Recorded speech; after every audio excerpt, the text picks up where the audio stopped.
பிடிக்க வந்தாலும் வச்சு அள்ளிட்டு வந்து கரை இறக்கி உள்ள எடுக்க முடியாது. சொல்லுங்க சொல்லுங்க அப்படி சொல்லுங்க. கடல் ரொம்ப ஆக்ரோஷமா இருக்கு, வழக்கத்தை விட ரொம்ப அதிகமா இருக்கும். தண்ணியெல்லாம் நிற்க முடியல, தொழில் பார்க்க முடியல, ரொம்ப சீட்டமா இருக்கு. பொருள் எல்லாம் எப்படி கிடைக்குன்னு சொல்ல முடியாது, அந்த அளவுக்கு கொடுமை இருக்கு. பாருங்க ரொம்ப பயங்கரமா இருக்கு.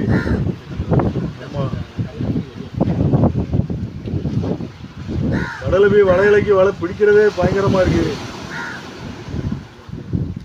மக்களை இன்றைக்கி பார்த்துட்டு இருக்கிறது வந்து வெள்ளைப்பட்டி கிடக்கிற பார்த்தீங்கன்னா வழக்கமாக எப்பவும் நார்மலாக இருக்கிற கிடக்கிற இன்றைக்கி கொஞ்சம் அதி பயங்கரமாக சீற்றத்தோடு இருக்குது. ஆமாம், ரொம்ப கொந்தளிப்பாக இருக்குது. ஏற்கனவே மீன் வளத்துலேருந்து சொல்லியிருந்தாங்க இந்த 5/5/2024 இப்படி தான் இருக்கும், மர அரிப்பு வர்ற வரைக்கும் கடலுக்கு போவாங்க மீனவர்கள்னு சொல்லியிருந்தாங்க.